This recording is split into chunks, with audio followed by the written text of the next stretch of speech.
قرآن پاک میں اللہ تعالیٰ نے اکثر اللہ اور رسول کو ساتھ ساتھ ذکر کیا، اطیعوا اللہ و اطیعوا الرسول من یطع اللہ و رسولہ۔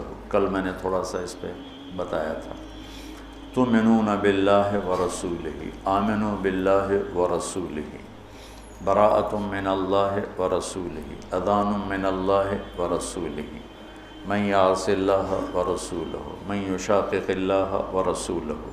یہ قرآن میں بے شمار ہے کہ اللہ اپنے ساتھ اپنے حبیب کو لاتا، لیکن چند مقام ایسے ہیں جہاں اللہ اپنے ساتھ والدین کو لاتا ہے، ماں باپ کو لاتا ہے۔ اس کے علاوہ اللہ اور کسی چیز کو اپنے ساتھ ذکر نہیں، یا اپنے ساتھ اپنے حبیب کو ذکر کرتا ہے، یا پھر اس کے بعد اللہ تعالیٰ نے ماں باپ کو اپنے ساتھ ذکر کیا ہے۔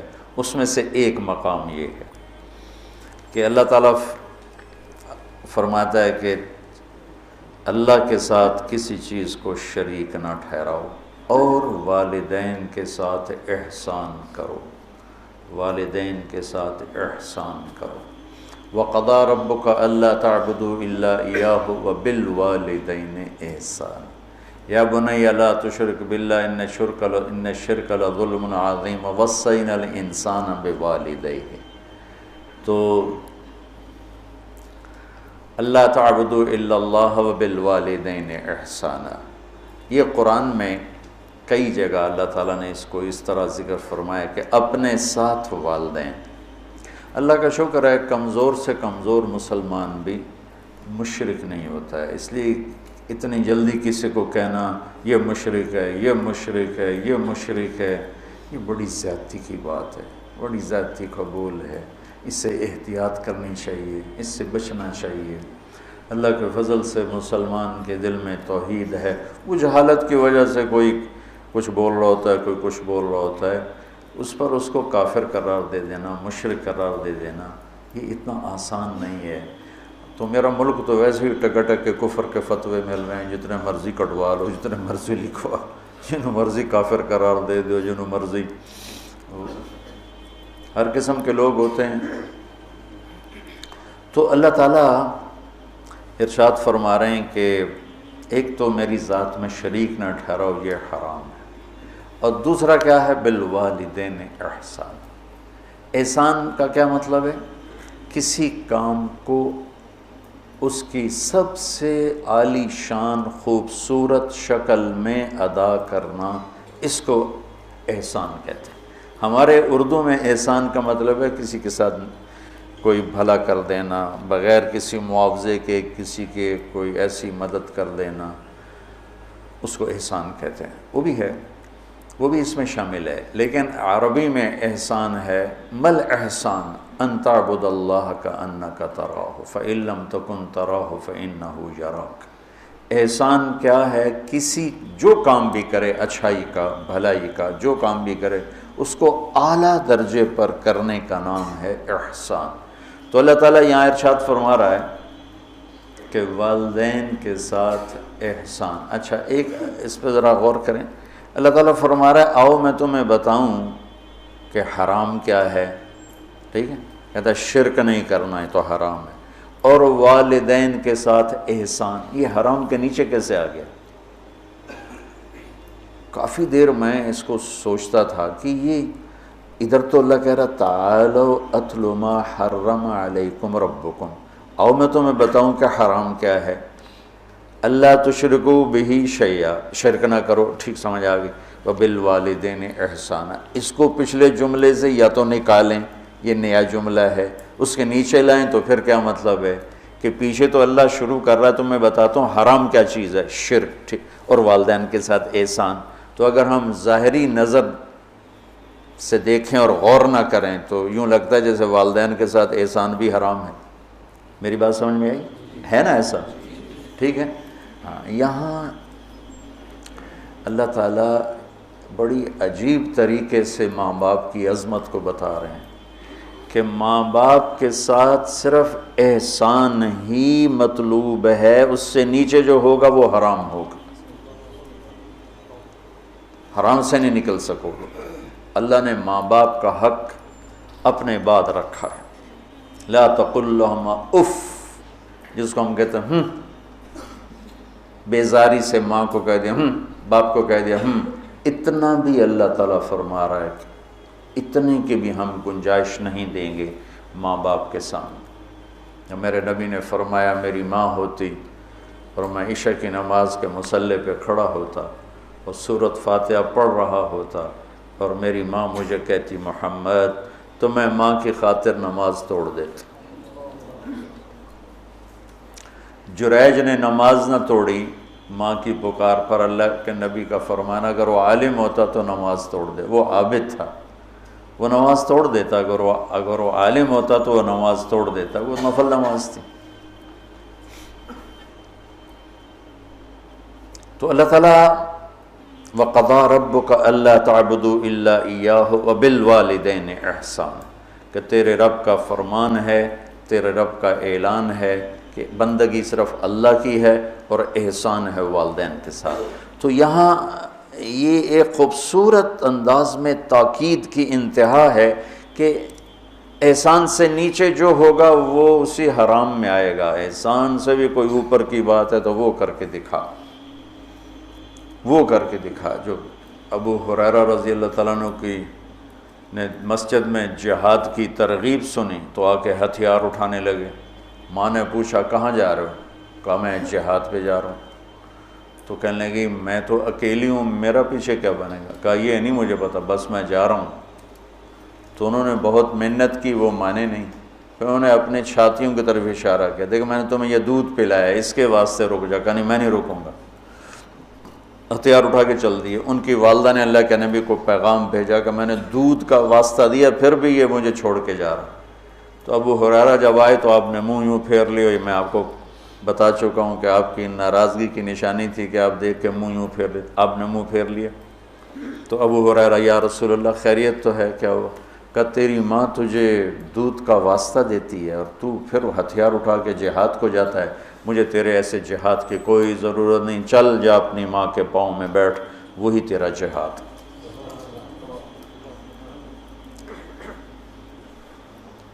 کلاب بن امیہ جہاد میں چلے گئے، والدین دونوں بوڑھے تھے۔ تو امیہ کو جب بتائے بھی نہیں والدین کو، تو امیہ کو پتہ چلا تو انہوں نے شعر کہا اذا دعت الحمامۃ ساق حر الی بیضاتها دعوا کلابا ترکت اباک مرعشۃ یداہ وامک لا تسیغ لها شرابا، کہ تو نے ماں باپ کو اس حال میں چھوڑا ہے کہ ایک کا نوالا اپنے ہاتھوں سے منہ پہ نہیں جاتا اور ایک اپنی طاقت سے اٹھ نہیں سکتا، تو اس حال میں چھوڑ کے تو کہاں چلا گیا؟ حضرت عمر کو پتہ چلا اشعار کا، تو انہوں نے فرمایا کلاب کدھر ہے؟ کہا جی وہ جہاد میں فلاں محاذ پر، کا بلاؤ اسے۔ تو انہیں بلایا گیا، اور جب وہ مسجد میں آئے، کہاں گئے تھے؟ چوری کرنے، ڈاکہ ڈالنے؟ کہاں گئے تھے؟ بولو۔ مسجد میں آیا تو حضرت عمر کھڑے ہو گئے، کوڑا اٹھا کے مار مار مار، کوڑا مارے، اچھا یہ کون سا جہاد ہے بوڑھے ماں باپ کو چھوڑ کر؟ پھر ایک لگائیں ٹھو، یہ کون سا جہاد ہے بوڑھے ماں باپ کو چھوڑ کر؟ اتنا مارا کہ اس کے سر سے خون نکلنے لگا کہ یہ کون سا جہاد ہے بوڑھے ماں باپ کو چھوڑ کر؟ تو پھر فرمایا جب تک تیرے والدین زندہ تجھے مدینہ سے نکلنے کی اجازت نہیں۔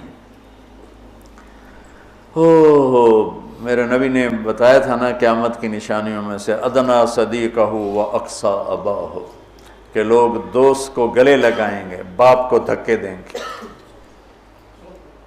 باپ کو دھکے دیں گے، دوست کو گلے لگائیں گے، والدین اولاد سے ڈریں گے۔ اطاع الرجل زوجتہ وعق امہ، بیویوں کی خاطر ماؤں کو ذلیل کریں گے۔ تو اس کو کم ان تلد الامۃ ربتھا، بیٹیاں ماؤں سے نوکرانیوں جیسا سلوک کریں گی۔ پرانی بات ہے، میں ایک ماں بیٹی کو دیکھ رہا تھا، بیٹی ماں سے کہہ رہی تھی، بیٹی ماں سے کہہ رہی تھی بھوک نہیں بھوک نہیں، ہمارے علاقے کی بات، اور اس کی ماں کے موٹے موٹے آنسو گر رہے تھے، بالکل خاموش، وہ حیران پریشان بھی، جس کو میں نے پیٹ سے جنم دیا آج وہ مجھے کہہ رہی ہے بھوک نہیں۔ تو یہ عام ہے، کہ آج کل کی پڑھی لکھی نسل انہیں نہیں پتہ باپ کسے کہتے ہیں اور ماں کسے کہتے ہیں۔ کوئی ماں باپ کا بھی ہے کہ وہ اولاد کو اس طرح لے کے نہیں چلتی جیسے چلنا چاہیے۔ پہلا قصور تو ماں باپ کا جو 3 سال کے بچے کو اسکول ڈالتے ہیں۔ محبت کی رسیوں کو کاٹنے والے والدین ہیں، محبت کی جڑوں کو اکھاڑنے والے والدین ہیں جو 3 سال کے بچے کو اسکول ڈال دیتے ہیں اور ماں کی گود سے محروم کر دیتے ہیں، اور وہ بچہ جتنے گھنٹے وہاں رہتا ہے اس کے اندر ایک لاوا پکتا رہا۔ چونکہ میں ہاسٹل لائف گزار چکا ہوں، مجھے اس کا خود ذاتی تجربہ ہے۔ حالانکہ میں تو 11 سال کی عمر میں لاہور گیا، میرے والد مجھے ڈاکٹر بنانا چاہتے تھے تو لاہور کے بڑے عالی شان اسکول سینٹرل ماڈل میں داخل کروایا۔ ہاسٹل لائف 11 سال کی عمر، میرا رو رو کے برا حال، 3 سال میں روتا رہا، پھر میرا دل پتھر ہو گیا۔ والدین کے لیے میری محبت مرتے دم تک پھر بیدار نہ ہو سکی۔ ہاں، تبلیغ میں لگنے کے بعد میں ان کا ادب، احترام، خدمت، سامنے نہیں بولنا، پوری اپنی جاں فشانی کے ساتھ ان کی خدمت، لیکن میرے دل میں ان کے لیے محبت کی شمع نہیں جل سکی کہ انہوں نے اسے خود بجھایا تھا۔ تو اس میں والدین آج کل بہت روتے ہیں، لیکن اس میں ایک بہت بڑی وجہ خود والدین بھی ہیں کہ وہ بچوں کو وہ ٹائم جو پہلے 10 سال والدین بچے کو دے دیں، ساری زندگی بچہ والدین کو دے دے، اور 3 سال کے بچے کو دھکا دے دیا۔ اب تو اسکولوں کے اشتہار ہیں 18 ماہ کا بچہ بھی لے لیں، میں جمدے نال ہی لے لو، ماما نے چھٹی دے دے میں جم کے تھوڑی جھولی چ پا دیں۔ یہ میں کیا کروں، میرے دیس کا ڈاکٹر بھی تاجر ہے، وکیل بھی تاجر ہے، اور یہ علم والے بھی تاجر ہیں۔ جب کسی قوم پہ زوال آتا ہے تو ہر شعبے پہ آتا ہے۔ جب علماء تجارت دین کو بیچ رہے ہیں تو باقیوں سے کیا گلا، جب ممبر ہی بک گیا ہے تو پیچھے کیا گلا۔ سارے ایسے نہیں ہیں، سارے وکیل ایسے نہیں، سارے ڈاکٹر ایسے نہیں، سارے علماء ایسے نہیں، یہ اکثریت کی بات ہے۔ ہر طبقے میں چونکہ شر غالب ہے تو ہر طبقے میں وہ غالب ہے۔